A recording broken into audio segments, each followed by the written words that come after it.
حالانکہ میری نیت نہیں ہوتی کسی بھی چیز کو دکھاوے کی، لیکن ایگو آ جاتی ہے اس کے کہ میں نے نماز نہیں پڑھی، کیا چیز ہے؟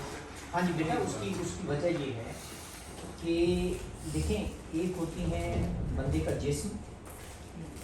اچھا، جسم کے اعضاء ہیں، ان اعضاء کے استعمال کو سیکھنا ضروری ہے. اچھا، جب تک آپ ان اعضاء کے استعمال کو نہیں سیکھیں گے تو آپ کے اندر اسکل پیدا نہیں ہوگی. تھوڑا سا ایسا میرے خیال میں آواز ذرا زیادہ ہوگی. وہ اے سی کے ونگز نیچے کر دیں گے نا ریل بھائی کی طرف. دیکھ لیجیے، آپ دیکھ لیجیے تاکہ پنکھے کی آپ کو ضرورت نہ پڑے، یا پھر اس کو سوئنگ بھی کر دیں. ٹھیک ہے، جاری رکھتے ہیں. یہ تو ویسے ہی چونکہ پنکھا چلا جی. اچھا، تو بیٹا دیکھیں، اعضاء کو استعمال کرنا جب تک نہیں سیکھیں گے تو بندے کے اندر اس کی صلاحیت پیدا نہیں ہوتی استعمال کرنے. ٹھیک ہو گیا؟ مثال کے طور پہ میں ایک مثال آپ کو دوں کہ ہر بندے کے اندر پوٹینشیل ہے کہ وہ لکھ سکتا ہے. ٹھیک، پوٹینشیل ہر بندہ لکھ سکتا ہے، لیکن اگر اس نے لکھنا نہیں سیکھا اور لکھنے کی پریکٹس نہیں کی تو اسے لکھنا تو نہیں آئے گا. نہیں آئے گا. اچھا، اب اگر وہ اس نے کسی تحریر کو دیکھا اور اس کو دیکھ کے کاپی کرنے کی کوشش کی تو وہ کاپی بھی نہیں ہوگی جب تک پریکٹس نہیں کرے گا، کسی پروسیس سے سیکھے گا نہیں. اچھا، یہ تو ہو گیا ہمارا اعضاء جسم کے، جن کو استعمال کرنا بھی اور اس کا رزلٹ بھی ہمیں حواس سے دکھائی دے رہا ہے. ایک ہے ہمارا دماغ کو بھی استعمال کرنا سیکھنا ہے، جو کہ انفارچونیٹلی ہم نہیں سیکھتے. میں نے ایک مثال دی تھی تھوڑی دیر پہلے کہ میں آپ کے ہاتھوں کو آپ کی مرضی کے بغیر استعمال کر سکتا ہوں. Will you allow me? Will you accept it? You will not. آپ شاید اگریسو ہو جائیں میرے ساتھ. تو کیا مجھے آپ جیسے اپنے ہاتھوں کے مالک ہیں تو آپ اپنے دماغ کے بھی مالک ہیں؟ تو میں آپ کے دماغ کو آپ کی مرضی کے بغیر استعمال کر سکتا ہوں. ابھی مثلا تھوڑی دیر کے لیے کوشش کرتے ہیں، آپ کے سامنے چائے پڑی ہے، ٹھیک ہے نا. اچھا، آپ میں جو بات کروں وہ آپ کے ذہن میں نہیں آنی چاہیے. آپ کے ذہن کا مالک کون ہے؟ آپ کے ذہن کا مالک کون ہے؟ آپ خود ہیں. تو میں آپ کو یہ کہہ رہا ہوں کہ میں آپ کی مرضی کے بغیر آپ کے ذہن کو استعمال کرنے پہ نہ لگاؤں، ہونے پہ نہ لگاؤں. تو میں اس کے لیے مثال یہ دے رہا ہوں کہ میں جو بات کروں اس میں سے کوئی چیز کے اوپر آپ کی سوچ، دھیان، اس کی تصویر آپ کے ذہن میں نہیں بننی چاہیے، کیونکہ آپ مالک ہیں. جیسے آپ کا ہاتھ میں اپنی مرضی سے استعمال نہیں کر سکتا تو آپ کا ذہن بھی میں اپنی مرضی سے استعمال نہیں کر سکتا. تو آپ کے ذہن میں برگر کی اور پیزا کی تصویر نہیں آنی چاہیے. میں تو کہہ رہا ہوں نہیں آنی چاہیے. اچھا، برگر آپ کا چائے کے ساتھ آپ کہتے شامی کباب ہوتے تو کتنا اچھا لگتا، موسم بلکہ تھوڑا سا ہو رہا ہے تو پکوڑے اگر ہوتے تو اور بھی اچھا ہو جاتا. تصویر آنے تو نہیں رک سکتی. کیوں نہیں رک سکتی؟ ذہن تو آپ کا ہے. سر اگر کسی نے یہ ساری بنا لی ہوئی ہیں، پیٹرنز بن گئے ہوئے ہیں اس کے، پکچرز بننے کے، اور میں بات ذرا مکمل کر لوں تو ادھوری رہ جائے گی، وہ پلیز مقصد پورا نہیں ہوگا. پلیز جس مقصد کے لیے وہ میں نے مثال دی ہے اور آپ جی پلیز. اچھا، اب دیکھیں، آپ ذرا غور کیجئے، میں جس نقطے پہ آپ کو لانا چاہتا ہوں، آپ کا اپنے دماغ پہ کنٹرول نہیں ہے، میرا بھی نہیں ہے. اس آپ میں صرف آپ کی طرف پوائنٹ آؤٹ نہیں کر رہا، میں آپ بحیثیت فرد کہہ رہا ہوں جس میں میں بھی شامل ہوں. میرا بھی اپنے دماغ پہ کنٹرول نہیں ہے کیونکہ میں نے اپنے دماغ کو استعمال کرنا سیکھا نہیں. اب آگے چلیں. میرا ایک نفس ہے، جیسے میں نے اپنے اعضاء کی تربیت کی، کیا میں نے اپنے نفس کی تربیت کی؟ نہیں کی.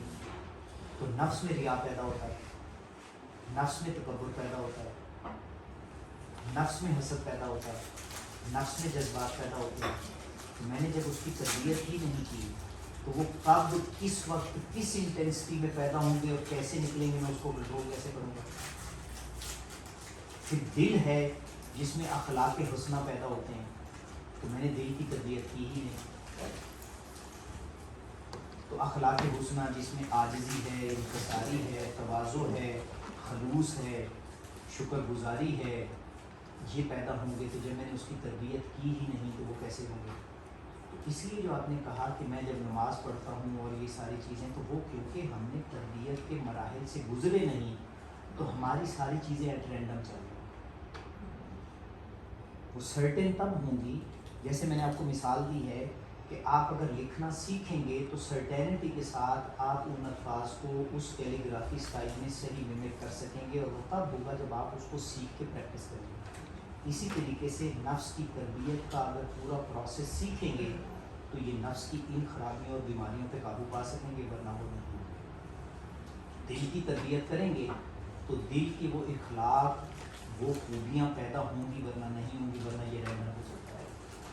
پینڈولم ہے، لٹکا تو کبھی ادھر چلا گیا، کبھی ادھر چلا گیا، کبھی یہ چیز آ گئی، کبھی وہ چیز آ گئی. اس میں نہ خوبی ہے کسی بندے کی، کیونکہ وہ اس کی مرضی سے نہیں ہوتی، وہ اس کی شعوری کوشش سے نہیں ہوتی، وہ ٹرینڈ نہ چل رہی. جب تک وہ آپ کی شعوری ڈیسیژن کے تحت نہیں ہو رہی ہوگی، آپ کوالیفائی نہیں کریں گے اس کی. ہاں آپ اس خرابی ساری کا کوالیفائی کریں گے، کیونکہ آپ نے اس خرابی کو روکنے کا بندوبست نہیں کیا. خرابی جو ہے رینڈم اپنے طور پہ آ رہی ہوگی، اس کے ذمہ دار آپ ہوں گے. اچھائی جو ہے رینڈم آ رہی ہوگی، اس کا پورا کریڈٹ آپ کو نہیں ملے گا، اس کا فائدہ آپ کو نہیں ملے گا، کیونکہ وہ آپ کی مرضی سے، شعوری کوشش سے، آپ کے کنٹرول سے نہیں آ رہی.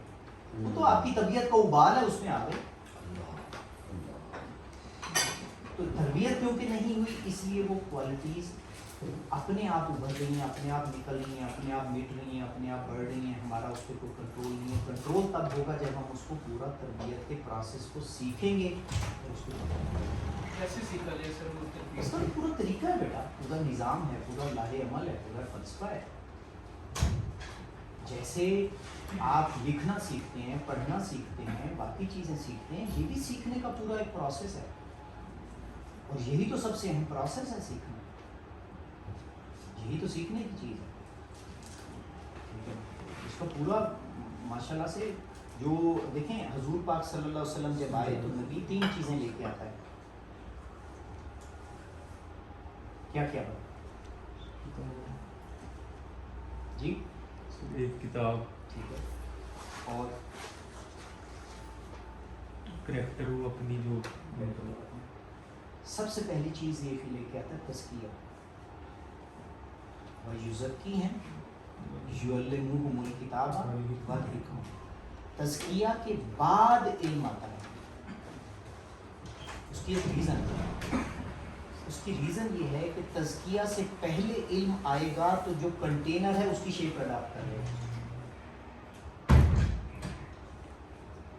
تزکیہ سے پہلے علم جب آئے گا تو جو کنٹینر ہے اسی کی شیپ اڈاپٹ کر لے گا. اور تزکیہ ہونے کے بعد علم آئے گا تو پھر وہ شیپ اڈاپٹ کرے گا جو ریکوائرڈ ہے. پہلے تزکیہ نبی کراتا ہے، پھر علم دیتا ہے، یعلمہم الکتاب والحکمہ، اور پھر نتیجتاً حکمت پیدا ہوتی ہے. کتاب ہمارے پاس ہے لیکن تزکیہ ہم نے چھوڑ دیا. تو تزکیہ جب چھوڑ دیا ہے تو وہ دیکھیں، کتاب سٹینڈ الون ہمارے پاس نہیں بھیجی گئی. نبی کتاب لے کے آیا، نبی نے کتاب سکھانے سے پہلے تزکیہ کیا ہے.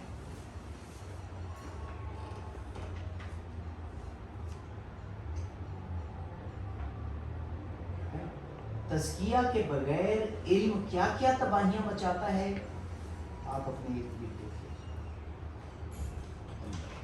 جاہلوں کو نہیں پڑے.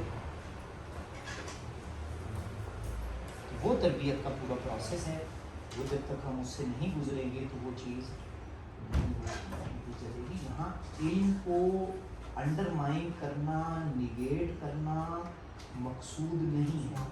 ہر چیز کو اس کے اپنے اپنے پرسپیکٹو میں صحیح اس کے اوپر رکھنے کی بات ہے. جی بیٹا، اب آپ کا سوال.